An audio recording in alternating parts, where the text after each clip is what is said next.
So good evening, everyone, and welcome.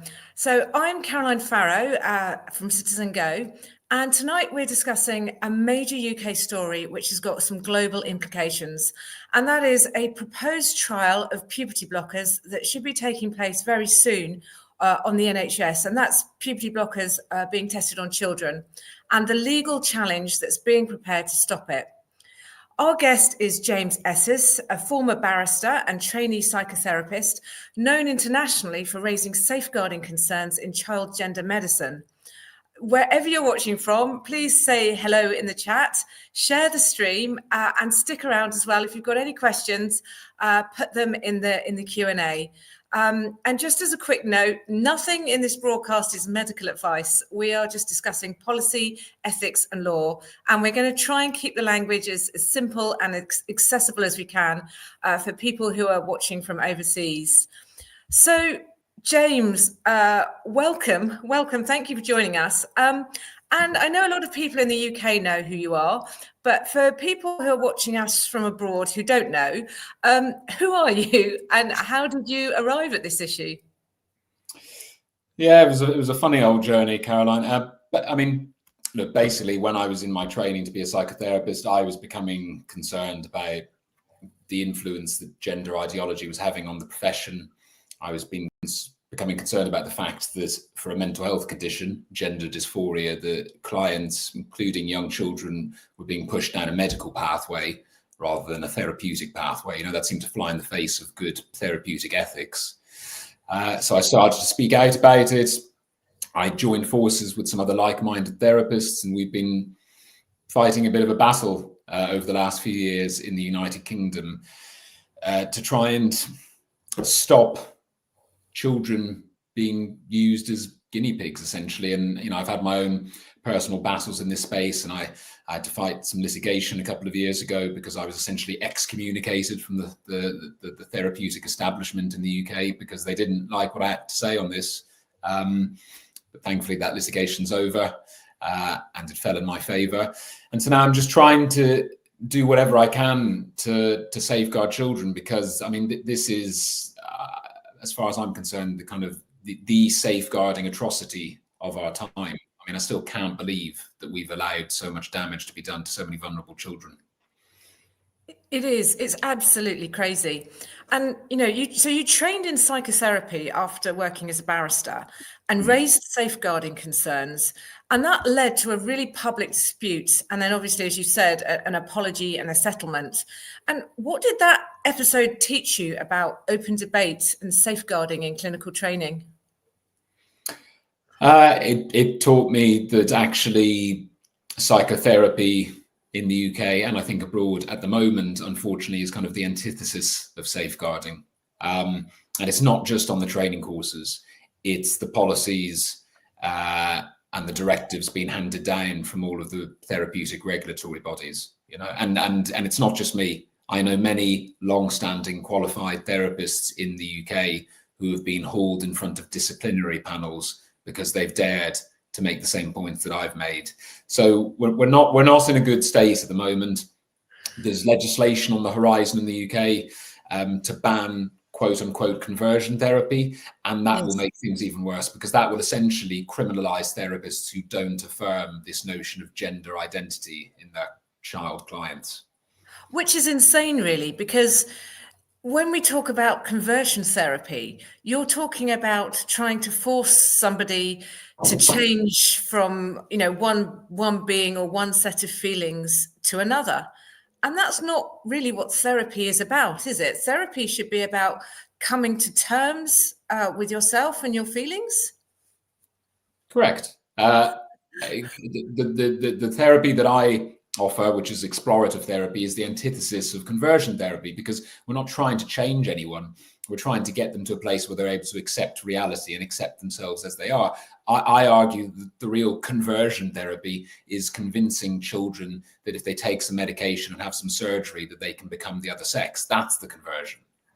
Well, yeah, I mean, precisely. And we use the word safeguarding a lot. And, you know, safeguarding is sometimes used as a buzzword. But for those who are watching who aren't from the UK, who may not understand the concept of safeguarding is about keeping children and vulnerable people safe, right? It's about protecting people from other people or ideologies or things that would do them harm. And so it seems to me that when you've got a child or a vulnerable person saying, I'm so unhappy with my body, I hate my body so much, that's a safeguarding issue. And surely when you're affirming them and you're saying, yes, there's something wrong with your body and I'm going to give you some medication to change it, that's where we're veering into really dangerous territory, surely. Oh, that's completely it. It's utterly bizarre, for any other mental health condition where someone has this hatred towards themselves and parts of their body. The treatment is through exploration and trying to embrace reality, whether it's for eating disorders or other types of body dysmorphia. But here we seem to have thrown the rule book out the window. And the reason for that, and the reason we've got this conversion therapy legislation on the horizon, all the rest of it, is because we now have been taught to view this as an identity and not as a mental health condition. And that's the problem. It's become normalized in that sense. And so, I say it's a mental health condition, and that shouldn't be controversial. And the thing is, it actually is, right? I mean, in this country, you have to be diagnosed with gender dysphoria to be able to begin a process of medical transition. So those on the other side of the argument, they say we shouldn't pathologize being trans, but then if there's nothing to pathologize, then why does it require medication or surgery to treat it? It just doesn't make sense. Well, yeah, and clearly it's a disorder. Clearly believing that you should have a different body. If you have somebody who's anorexic or has an eating disorder, or on the other side of the coin, sometimes you have men who want to take so many steroids and they have an unrealistic view of what their body should look like. We don't encourage them down that path, but for some reason, having gender dysphoria, identifying as transgender has just become the sacred cow, hasn't it? And any kind of trying to steer somebody back to reality is being, it's perverse, isn't it? This lobby has this way, I think, of taking a nugget of truth and then distorting it. So the idea that trying to persuade somebody or trying to help somebody to reconcile with being their birth sex is somehow conversion just makes no sense to me. It is utterly perverse. And that really kind of, I think, brings us to tonight's focus, which is, the planned puberty blocker research trial and the legal response. So again, for those who aren't in the UK, routine prescribing of puberty blockers to children has been limited. And now what's happening in the UK is that access to these dangerous drugs through sort of research settings is being designed. And the idea is, if you give children puberty blockers, then you can study the safety and outcomes. And so, James, for clarity, what do we know about this proposed trial of puberty blockers in principle? Who's going to have the blockers? How long are they going to take them for? And what are the outcomes? Well, there's a couple of points to make. I mean, in terms of the ban on puberty blockers in the first place, which was a welcome intervention from the government, and actually it started under the last Conservative government. It was a kind of temporary ban, and then under this Labour government, it was then made indefinite, essentially. But there's a couple of things on that. Firstly, there's a difference between something being indefinite and something being permanent, and that's the difference here, because the current ban is open to review after a number of years. So that's the first thing that was slightly disappointing. The second thing about this ban is that it only applied to future prescriptions of puberty blockers, not to those children who are already in the process of taking them. And that, again, is not good, right? Because at the end of the day, if this stuff is dangerous, well, it's dangerous whether or not you're already on them. But nonetheless, it was a good step forward. However, then we heard, not long after this ban was implemented, that there was going to be this clinical trial. And that is extremely worrying, because the government themselves put out a statement as part of all of this when they implemented the ban in the first place. And they said, and their exact words were, that puberty blockers carry an unacceptable safety risk. Now, if they're already aware of that, and I'm not surprised they're already aware of that, because we've already got studies on puberty blockers, and we already know the damage that they can do physically, emotionally, socially. If there is an unacceptable safety risk, then we shouldn't be using children as guinea pigs if we're already aware of it. So that makes absolutely no sense whatsoever. But essentially, this trial was announced back in 2024, and we don't really know what's going on with it. I mean, I watched a speech given by Health Secretary Wes Streeting a couple of months ago. He doesn't even seem to know what's really going on about it. He was asked a question in the audience, and he basically fudged it. And he made some bland statement about how he wants there to be more transparency or something. But we don't know, because it's a very complex setup to get a clinical trial underway. There's various organizations responsible for approving it, funding it, and all the rest of it. And there's really not been any shedding of light of what's actually going on here. We don't yet have a protocol. We don't even know actually whether or not the trial itself, from an ethical perspective, has been approved. I mean, we're completely in the dark about it. And I mean, I'm sure we'll come on to talk about this, but this is why myself and Keira Bell have launched or sent pre-action letters to the relevant bodies, because we're concerned about the complete and utter lack of transparency about what's going on with this trial, given the significant ramifications it will have for children's well-being.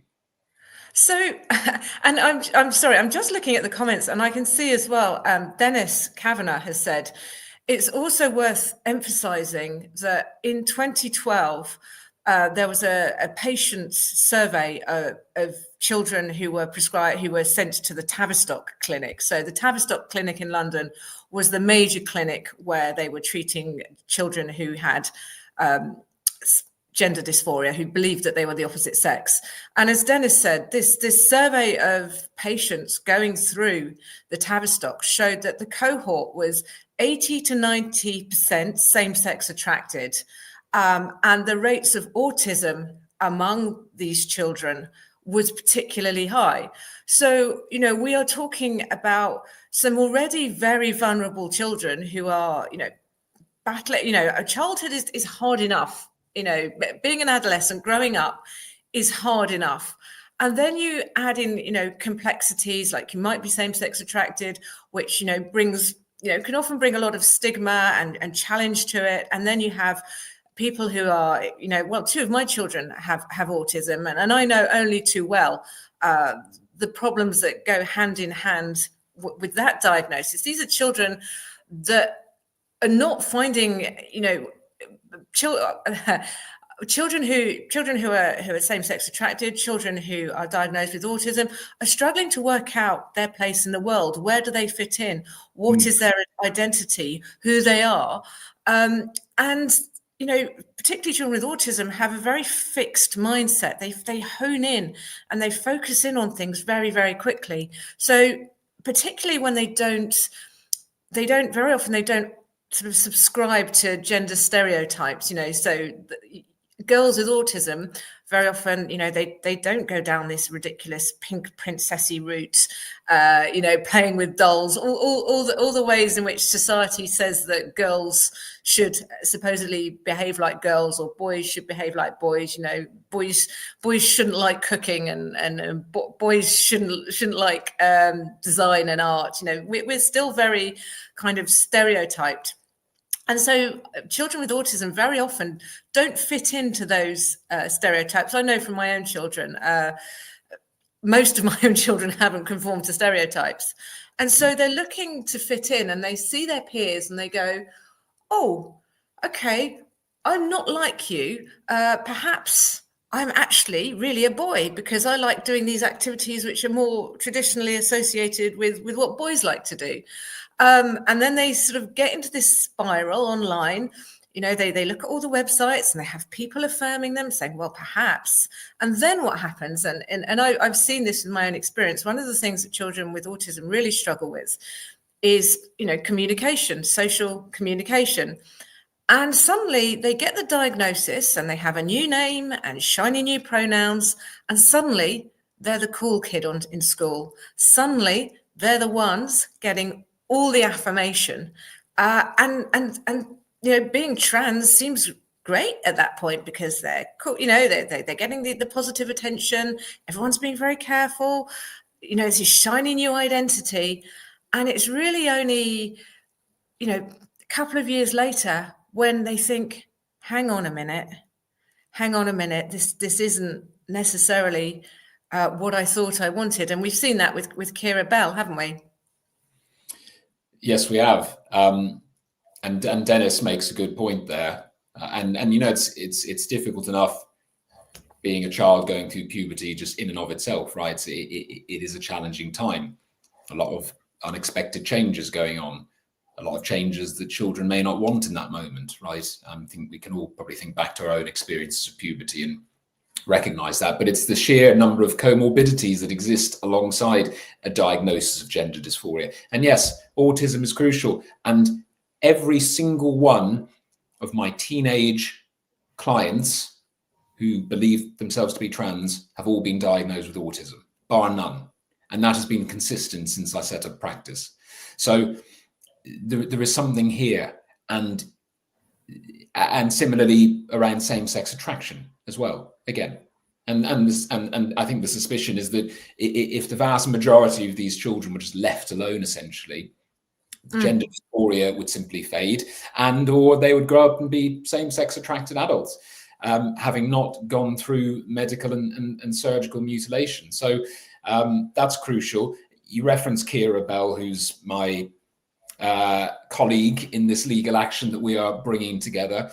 And I mean, she's been through so much. I mean, it's I know her story, and yes, every time I hear her speak or I read something that's been written about what she's been through, my heart breaks, because she was one of these children sold this lie that there was a silver bullet contained within this medication and this surgery, and it'll all be all right. And I mean, she's lost parts of herself that she can never get back. And that's why she's so determined to make sure that another child doesn't suffer the same fate that she does. And she's a strong person, and I'm very, very pleased that she hasn't just disappeared off into the ether, and actually that she's coming out and putting her head above the parapet to fight this madness. And that's what we need more of. So she's a kind of an inspiration to me, but she's also a constant reminder to me of the harm that's caused in the name of this ideology. And so just to clarify, so Keira is bringing a legal challenge along with James in order to challenge this idea that they're going to, in order to challenge the proposed experiment on children, giving them puberty blockers. But, to kind of get back to the challenge, and of course, Keira as well, she challenged the Tavistock clinic, didn't she? Can you refresh my memory on that? She challenged a Tavistock clinic and stopped them from prescribing puberty blockers to under 16s, and actually won that case, didn't she? She did. I mean, she fought a lengthy battle, which ended up going through the courts and the appellate courts in the United Kingdom, and it was ultimately around prescription of puberty blockers to under 16s.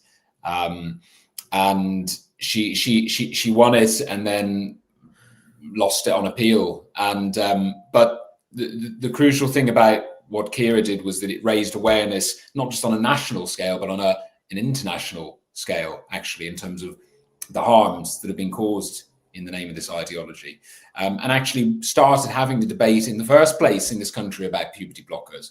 And ultimately, I feel that the legal action she brought was instrumental in leading us to where we are today, where at least there is this indefinite ban in place.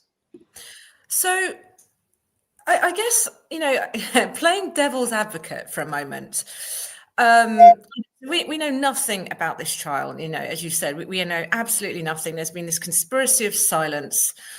Supporters would say, well, we need robust data. A trial is how we get it. What do you see as like the key design or ethical concerns around this trial?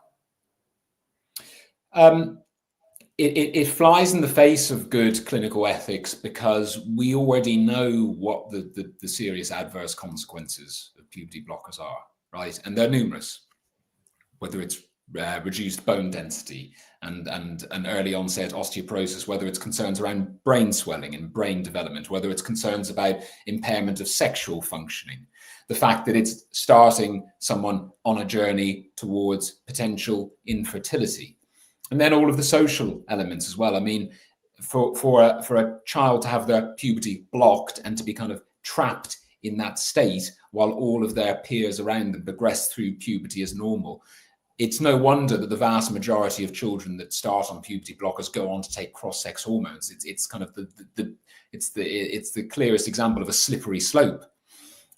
So we already know what the issues are with it, and so on that basis alone, we should not be holding a trial, because these children are very much being used as guinea pigs to the point that we almost know that they're going to suffer as a result of it. So I'm all for good data and research, but we already have the research. We already have the evidence on this, right? As I said, the government themselves have acknowledged there's an unacceptable safety risk. So there's no justification whatsoever for this trial. And yes, we don't yet know exactly what the parameters are going to be. But I remember a number of months ago when Hilary Cass, who produced the Cass Review, which was instrumental in getting the Tavistock closed down and moving the conversation along, she was asked, well, how many children would there be in such a trial? And she said, potentially unlimited. I mean, she couldn't put a number on it. She essentially said as many as want to. And that is, in some ways, is perverting the notion of a ban in the first place. It's like a kind of circumnavigating of it. Yes, we've banned it, but as many children as want can take part in the clinical trial and get them anyway. I mean, it's utterly backwards. And it's crazy because, well, I say that a lot, but, everyone holds up the Cass report as being the gold standard. Yeah, and I guess this kind of is going to lead into something I'm going to talk about later, but everyone says the Cass report in the UK was groundbreaking, right? And it reverberated around the world. Everyone quoted the Cass report as gold standard for looking, for gender care in children. And yet the Cass report, for all of the good things that it said, was fundamentally flawed. Because for this reason, the Cass report seems to have been mandating clinical trials in children. And do you think, you mentioned Wes Streeting, that the health secretary, do you think the Cass report is why the NHS and our Secretary of State for Health and everyone else seems to still be behind it, because they can point to the Cass report? Well, this is the issue, because there were some welcome interventions in the report and there were some unwelcome interventions. I mean, what was welcome was an acknowledgement from Cass that therapeutic interventions have to be the starting point. And she spoke about some of the issues that have gone on in the world of psychotherapy, in the Tavistock, etc., and that there weren't enough safeguards there. And also about clinicians who had concerns in this space being shut down, essentially. So that was very much welcome. And of course, if it wasn't for the Tavistock, wouldn't have been closed down in the first place. So that was also welcome. However, there does seem to be within the report some buy-in to the notion of gender identity. Some of the language used in the report is indulgent of that. Terms like trans and non-binary, even just acknowledging those terms, I guess, suggests a certain level of buy-in to it. Yes, the Tavistock is closed, but there are now going to be a number of regional gender clinics formed around the country, and God only knows what they're going to be like. And I read not that long ago that there are allegations that people that have been working in the Tavistock are being involved in creating and developing these new clinics, which is also very worrying. And yes, the report did ultimately pave the way for future research, etc., which has, I guess, led us to where we are now with the puberty blocker trial. So I've got mixed feelings towards the report overall.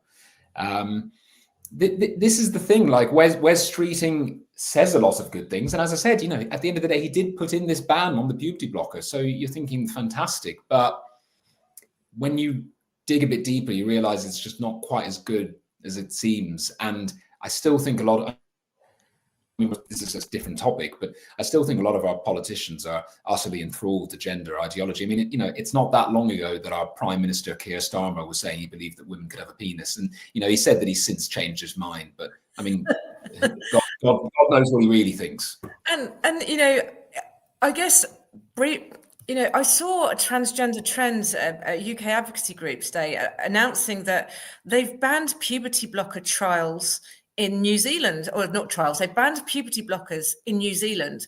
And everyone was celebrating, but it said, subject to the result of puberty blocker trials. So this, this legal challenge that you and Keira are bringing against trials of puberty blockers, that should have an international resonance, surely. And how do you think the situation in the UK compares internationally? Well, I think a lot of countries have been looking to the UK as we've kind of mounted a pushback against this, and I think we've been more successful than many other places in the world. But then again, you look at the States and you look at Donald Trump and some of the executive orders that he passed when he came into power, and albeit that there's been attempts to scupper him, and albeit that individuals like Dr. Helen Weberly from Gender GP are now setting up shop in US states where she's still able to poison both literally and figuratively children. Nonetheless, there's been a clear intention from the heart of government and the highest individual in the land to fight back against this stuff. Whereas in the United Kingdom, under this current Labour government, I'm not convinced. And like I said, they give with one hand and they take away with another. Okay, great. They've implemented an indefinite ban on puberty blockers, but then they are going to push through conversion therapy legislation, which criminalizes therapists who don't affirm gender identity. I mean, it doesn't really add up. So I don't know. I have mixed feelings in terms of where the UK is at the moment with this. But what I do know is that there's a lot of people and organizations fighting back against this. And you've just named, one of them in the form of Transgender Trend. And what's great about the United Kingdom is that there's been a real coming together of people from all different political persuasions and different backgrounds to push back against this. And so that has been heartening. But I fear that we're going to start falling behind again. And I was hoping that we could continue to be an inspiration to the rest of the world. But the problem is that this is it's a contagion, Caroline. Like, at the end of the day, this transcends just a political ideology. I mean, the Supreme Court judgment from a few months ago, which ruled that sex means biological sex, I think a lot of people thought, right, that's the end of it. Now society will return to a state of equilibrium. And in fact, it hasn't, right? Because these people who push this ideology, they don't care about the science. They don't care what the law says. Nothing is going to convince them otherwise. No, and that's true. And they are single-minded. And they, as you and I both know, they will go to absolute extremes to get what they want. They will try and ruin your life in every possible way. They'll try and take your career. If they can't take your career, they'll try and get you reported to the police, or they'll go for your spouse. Last night I was at the Transgender Trends 10th anniversary party, and I was speaking to so many people who had all had their lives turned upside down, had been put through so much turmoil simply for saying a man has a penis and a woman has a vagina, for refusing to accept this. And what was really, I think, striking was that when Stephanie and Shelley gave a speech, and they named various people who said these are our unsung heroes who've done this, that, and the other and behind the scenes. And, they named people and said what they'd done. And obviously Chatham House rules apply.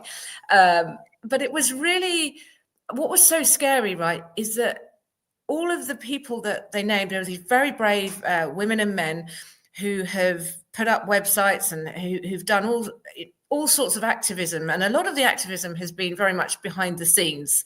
They haven't been out there, trying to get plaudits and kudos and whatever. And yet, I thought to myself, what a world are we living in when we've just got people trying to tell the truth. trying to just express, it's not even an opinion, the fact that men are men and women are women is not an opinion. It's biological fact, it's biological truth. It kind of frustrates me when people say, oh, you're welcome to your opinion, because this is actually not an opinion. But just supposing that it is, there are people trying to push the truth or their opinion out there, and yet it's dangerous for them to do so. And it comes at great personal risk and personal cost. And it just speaks to the power that some of these activists have had. And almost it's felt like we're living in a dystopian novel sometimes, isn't it? As you know, I've had the police at my door more than once for using the wrong pronouns or somebody else's memes. And it's utter insanity. And I guess that moves me on really to your personal motivation. So why take on this legal challenge? What has tipped you from the advocacy that you did to litigation? Well, it's I am a lawyer by background, and I always said that I never, having seen the inner workings of the legal system, I never wanted to have to take on a case myself, but I've gone back on that now. I think because I'm desperate to do something, to be honest. I'm desperate to try and move things along in even the smallest way. If there's any hope of reversing this damage, if there's any hope of stopping another child ingesting these puberty blockers, I want to do that. And thankfully, I'm in a position where I've got a platform of sorts that I can kind of speak from. I've got a legal team that are willing to do this and believe we've got a strong case. We've got, the financial backing behind it as well. I mean, everything's kind of come together quite well in that sense. And so, and as I said, I've been inspired by the litigation that others, including Keira Bell, have brought in the past, and have seen the way in which that's moved the dial forward. And so sometimes I think litigation is the only way.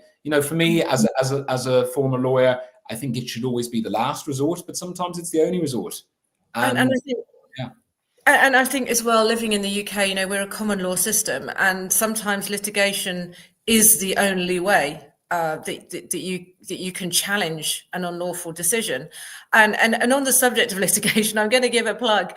You can see we've got 2 QR codes up. One is to sign the petition. So right now we're really pressuring the authorities to tell us why is there this conspiracy of silence? Why won't you tell us anything about the trial? What are you trying to hide? This is a taxpayer funded trial. Why we've asked politely for the information which we're entitled to as taxpayers. Why are you obfuscating and refusing to divulge? And secondly, CitizenGO is financed by literally small donations from individuals. And because, to kind of give a background, because they won't give us any information, when we found out that Keira and James were going to bring this trial against puberty blockers being experimented on in children, we said, okay, we want to protect children. And we know that what happens in the UK is going to have worldwide repercussions, as we've talked about. The UK has really been leading the field. So we said, okay, we need to protect all children around the world from being experimented on with puberty blockers. And we need to have some of these arguments sort of thrashed out in court. We need to have these the evidence aired. It's almost like a form of public debate, but hopefully that's not what the courts are being used for. But so we found out that Keira and James were bringing this claim, and we thought, okay, we need to be behind them and we need to support them, and we know that our members will support them. But now what we thought was going to be one legal case has morphed into 2, because before we can challenge the decision to give children to experiment on children with puberty blockers, we now have to challenge the decision not to tell us. And time is ticking, because I've heard all sorts of rumours on the grapevine. I've heard that the trials could even be starting next week. And one of the things that really shocked me was I learnt, you might know the name of the guy, I can't remember, but I remember reading about some expert who was wanting to do puberty blocker trials on sheep. And he wanted a university study to experiment on sheep with puberty blockers, because wherever you are with animal experimentation, that's how the sort of prescribing, that's how drug trials work. And he has not been given the funding to be able to conduct his puberty blocker trials on sheep because it might be harmful and there's no benefit. So you're thinking, hang on a minute, you're not going to give these drugs to sheep, but you're going to give them to children. So that's one of the reasons why we're certainly supporting this legal challenge. And as I said, we've got the QR code. If you want to chip in and give Keira and James a fiver, I can 100% promise that every single donation is going directly towards this legal case. And as well, we CitizenGO do promise that if you're not happy, we'll give you your money back as well. That's our guarantee we have to donors. But if you want to sign the petition or chip in and help, that would be extremely welcome, because what we thought was going to be one legal case is turning out to be two. And I guess in 1 minute, James, what are the three you'll probably be longer than a minute, but what are the three safeguarding principles you think must govern research on children in this? I think we need to look at what the existing evidence is, and we already know the harms that these cause and the level of regret. And you only need to look at Keira Bell as one example. I think we need to look at whether there are any clear benefits of this. And again, that doesn't seem to hold out. And all of these allegations being made that, if you stop giving children who wanted puberty blockers, they're going to kill themselves. I mean, that's been a way to kind of weaponize suicide and scaremonger. And actually, again, the statistics do not back that up. And we saw that Professor Lewis Appleby, who was the former advisor on suicide prevention, actually put out a statement saying as much. Secondly, for clinical trials, you need to look at whether there are alternative research methodologies which won't pose such a risk. And you've just alluded to one of those, which is that there are avenues of research on animals. And you can have your own views of animal experimentation, but nonetheless, that should be a precursor to using children as guinea pigs. You also need to look at whether alternative treatment options exist, which again could be less harmful. And we know from the evidence and the research, and again, I can attest to this from my own clinical practice, that often what it takes is the passage of time and some explorative therapy, and that actually can essentially rid gender dysphoria and allow children to settle into their bodies. So the fact that this clinical trial is being prioritized when actually evidence suggests that non-invasive psychological interventions can work is also unethical. Those are just a few of the examples of why it's wrong. Also, just to say around capacity to consent, right? Because these children have to consent to this trial, but they're suffering from a mental health condition as well. And they want this because the mental health condition is driving them towards wanting it. And so there is a question around whether they can give adequate consent to trials, and also given their age as well. So it's, and also numbers, right? I mean, you simply cannot and should not have a trial that is uncapped and in which as many as want can take part in it. So there's so many reasons why this trial is completely unethical, and yet they still seem to be plowing on with it. And you're right. I mean, we just don't know what the current setup is, and we don't know when this is going to start, and we don't even know if they'll ever make public some of the protocols surrounding it. I mean, that's part of the information that we've been trying to find out through freedom of information requests, etc. And I was hoping that we could avoid two separate strands of litigation. But we've been trying for many, many months to liaise with the relevant overseeing bodies. They have not been compliant with that. They've been using every excuse under the sun to avoid providing us with the information. And we don't think it stacks up. And you use the term conspiracy of silence, and that's what it feels like. And so we've got no choice but to pursue this down a legal route. We've sent these pre-action letters. I am hoping that these bodies see sense and see that disclosing this information is in the public interest. And I'm hoping they do that without us actually having to proceed with an additional legal case against them. But if they don't play ball, we're ready and waiting to bring the legal action. Yeah, and that's one of the reasons why we've got a petition and a campaign, because we want, we're hoping that if we can get thousands of signatures, we can actually, deliver them and say, look, this is how many people, this is how many taxpayers, this is how many concerned citizens, how many parents, grandparents, uncles, aunts, this is the strength. People sometimes say, well, what does the petition do? But I can tell you, because I know I've had politicians ring me up and tell me to take a petition down because they didn't like it, and they're like, Caroline, I am going to do it. could you just remove it? And I'm like, no. Obviously, the petition is making you feel uncomfortable, so no. And until you do what you say you're going to do, I'm going to leave it up. So actually, this is why we've got the link for the petition in the chat. But actually, signing a petition to really let's make a noise and let's put some pressure on them and say, come on, you need to tell us. We don't want to have to take you to court, actually, and why? Why won't you tell us? Is it because you think we're too stupid to understand? Or is it because you know that what you're doing is so deeply unethical?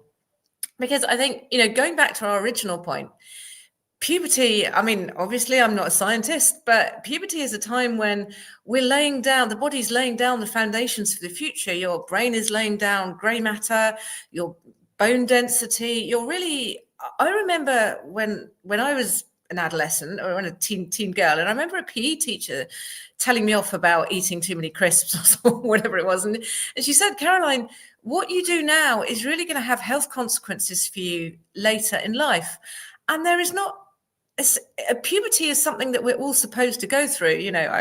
I don't like to use the word designed, but yeah, it's what we're supposed to go through. We're designed to do, to age and to sexually mature.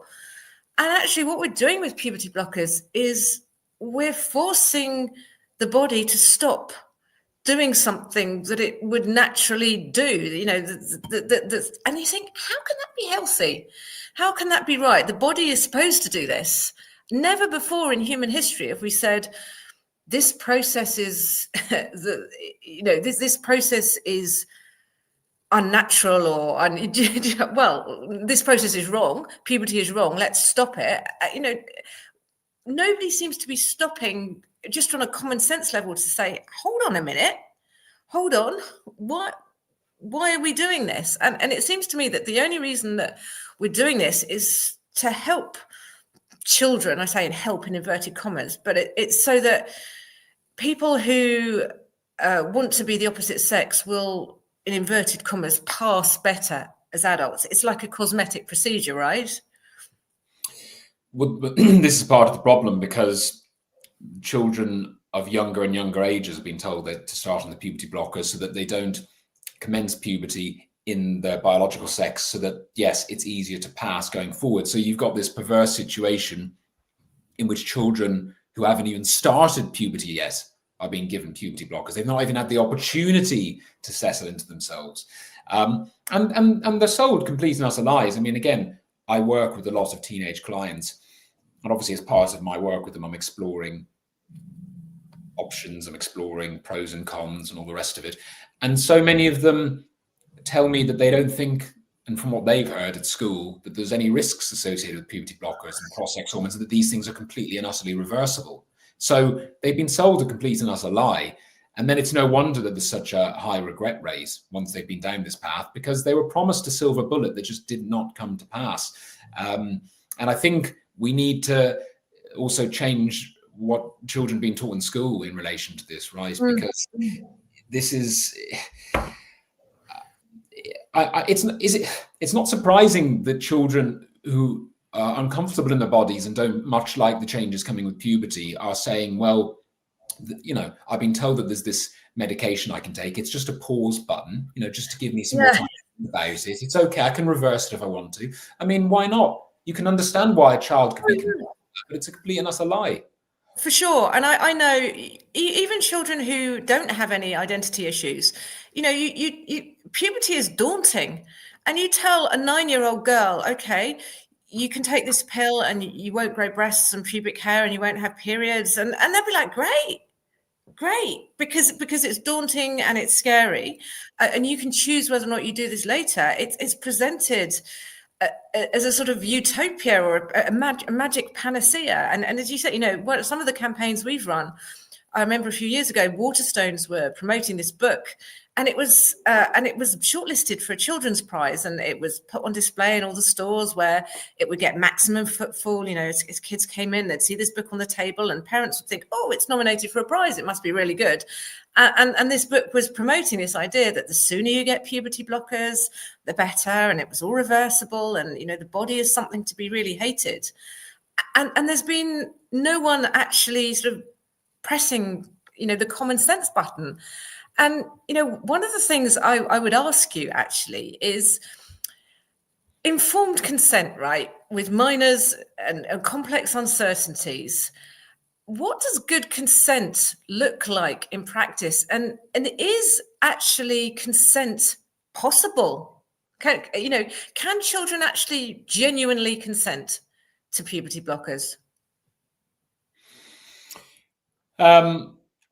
Well, I guess there's 2 points here. I mean, one thing I would say is that even if they could consent, which I don't think they can, but even if they could, that still doesn't mean that we should be offering this and legalizing it, right?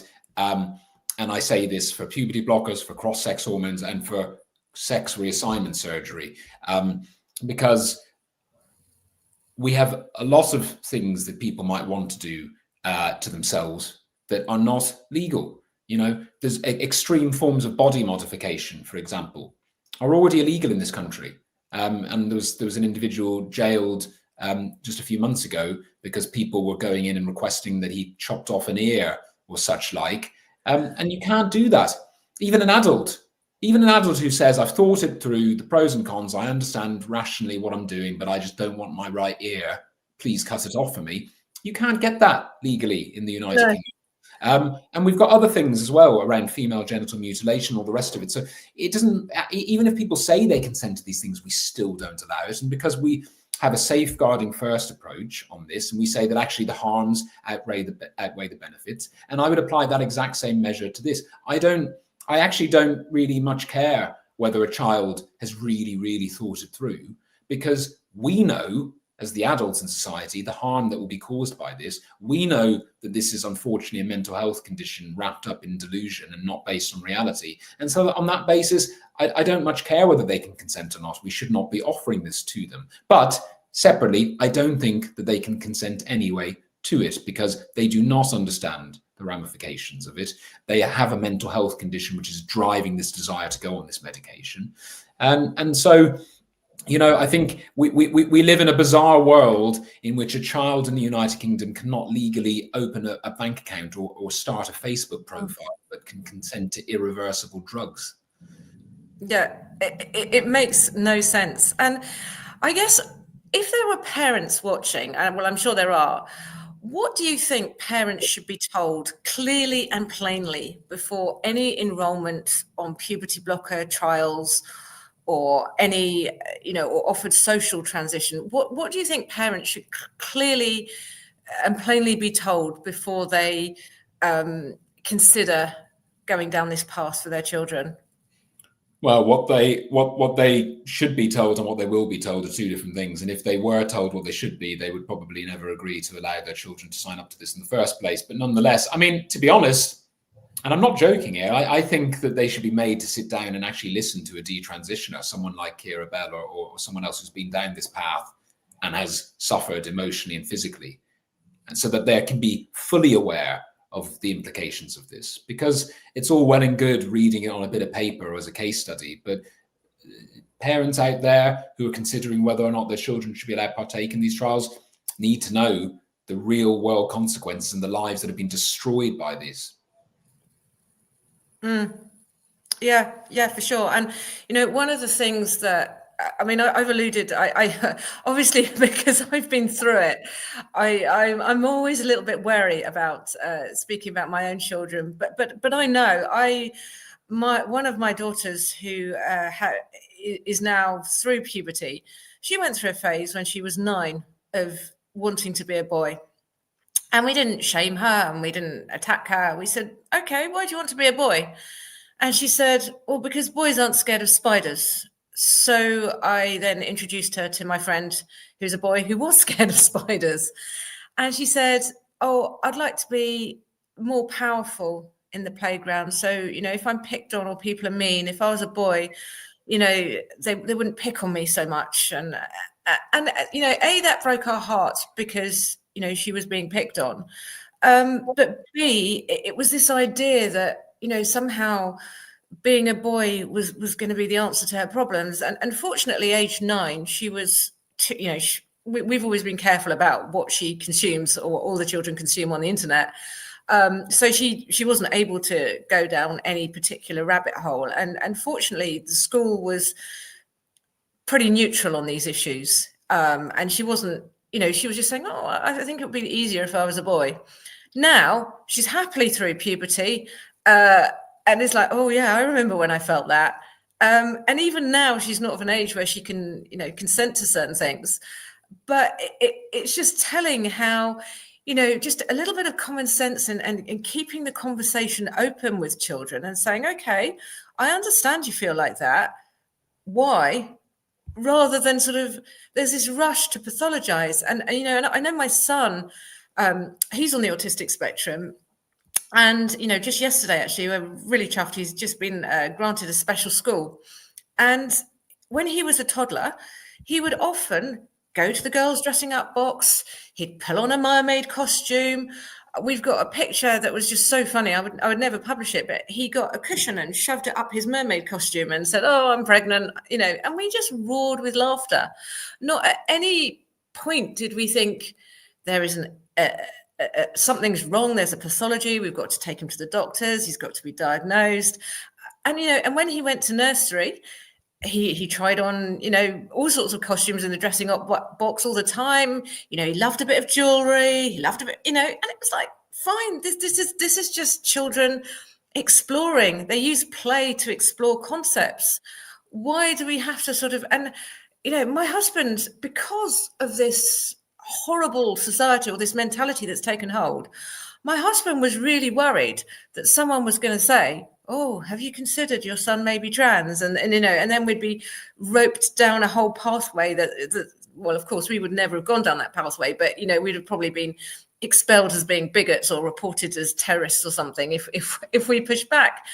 But it's such a shame, isn't it, that children just aren't being allowed to be children and that childhood is being pathologized.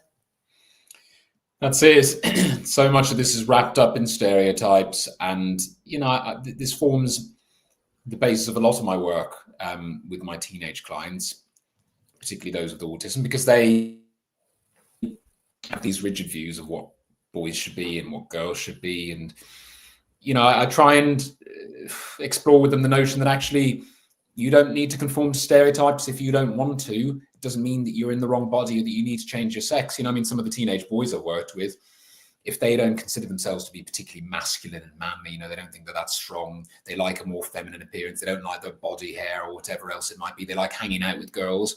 And they say to me, well, I must be a girl then. And I say to them essentially, well, nonsense, because we've got a whole spectrum of men out there. One of the examples I use is a chap called David Potts, who maybe some people listening know, right? He's this kind of reality TV star in the UK. He was on this god-awful show called Ibiza Weekender a number of years ago, and he won Celebrity Big Brother last year. But he is very effeminate, right? He's a gay man. He's very effeminate. He clearly got rid of all his body hair. He's quite camp. He wears whatever he wants. He's got a kind of more higher pitched voice in the way he presents himself. Okay, he acts in a more stereotypically feminine way, and yet he's a man. He doesn't identify as a woman. He's not tried to transition to be a woman. He's just a gay man who's a bit more feminist. And so what? And so I try and paint a picture to some of my clients that actually, okay, if you don't like your body hair, Okay, well, get rid of it. There's no law that says you have to have lots of hair on your body. And equally, if you want to hang out with the girls, go for it. There's nothing in reality stopping you. So we need to try and overcome some of these stereotypes, actually, and just demonstrate to people that there's not one way of being male or female. That's the lunacy of all of this, actually, from the kind of trans activist perspective, because they say that we're very rigid about things, and they say, well, gender and sexuality is fluid, it's not binary. But actually, they're the ones putting people into boxes. We're the ones who can be whatever version of a man or a woman you want to be. Yeah. You don't need to. What they're doing is saying, if you think you're a man and you do things that men want to do, then you're probably a man, even if you're born female. I mean, it's just backwards. It's illogical. Completely. So we'll wrap up shortly. But what are the next stages in the legal case or in the trial? I mean, we've said we don't really know what's happening with the trial, do we? No, we don't. Well, we've sent off these pre-action letters to two of the bodies that are responsible for coordinating the trial, the Health Research Authority and the Medicines and Healthcare Regulatory Agency. So we're waiting to hear back from those, and I'm hoping we'll hear within the next week or two, and we will see whether or not they're willing to play ball or not. If they are, great, then we can have an opportunity to review the information and then decide our next steps for the substantive judicial review that we plan on bringing against the trial. But if they're not willing to play ball and disclose the information we've requested, well, then we're going to have to commence legal action against them. And that's just that. But one way or the other, things will become much more clear over the next few weeks. Sure. Well, James, I'm just looking in the Q&As, and thank you, everybody, for all your contributions, particularly Dennis, always appreciated. And I can't, sorry, my eyesight's so bad, turfeeps. But no, thank you, everyone, for joining us. It's been an absolute pleasure. James, thank you for explaining everything. I mean, my feeling is if we can defeat this in the UK, this isn't just going to be a UK victory. This could potentially protect children around the world, because if we can have the arguments and put forward the evidence in public to say this is the trials that they want to do, they should not be trialing this on children, then this is actually going to spread around every country, and they'll see, okay, here are the dangers of puberty blockers writ large. People will see that we have, Britain, the country that has led the way in terms of banning puberty blockers and cross-sex hormones. Actually, we're now going to ban trials as well. And so it's not just about UK children. It's about every child around the world. No child should be experimented on. So if you, as I said, if you want to help us pressure, now I always get the acronyms wrong, isn't it? It's the MRHA and the health authorities. Please just sign the petition, because the more of us that speak out and say, please just tell us what you're doing, why are you hiding, the more likely they are to actually fess up with the information. And if you want to support James and Keira's case, we've got a donation link as well. And as I said, every single penny is going to go towards James and Keira. You have 100% have my word on that.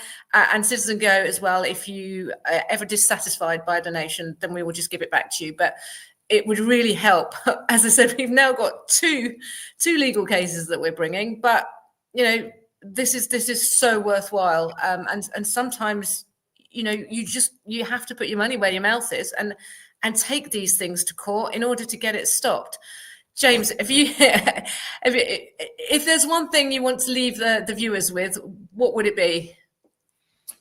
It would be a note of optimism, right? Because one way or the other, if this trial proceeds, we're bringing this case, and if we can win, and if we can get this trial stopped, then as far as I'm concerned, at least in this country, but possibly in the rest of the world, puberty blockers are now dead in the water, right? So, I mean, the stakes could not be higher. But I have some optimism that when we bring this challenge, that we're going to succeed in it. So please do support us. Let's win this victory. I don't want to scare you, Caroline, but then once we win this victory, then I want to come on to the cross-sex hormones and the sex reassignment surgery, and I want to get that banned too. But I'm going to try and stay grounded. Let's focus on the puberty blocks. One thing at a time. One thing, but yeah, no, bang on. Thank you so much, James. It's been an absolute pleasure. And thank you, and also Keira as well. We're hopefully going to try and get Keira speaking too, because her testimony is so worthwhile. But yeah, thanks for joining us, and thank you everyone who's been watching this, and thank you for standing with us. Thank you. Thank you.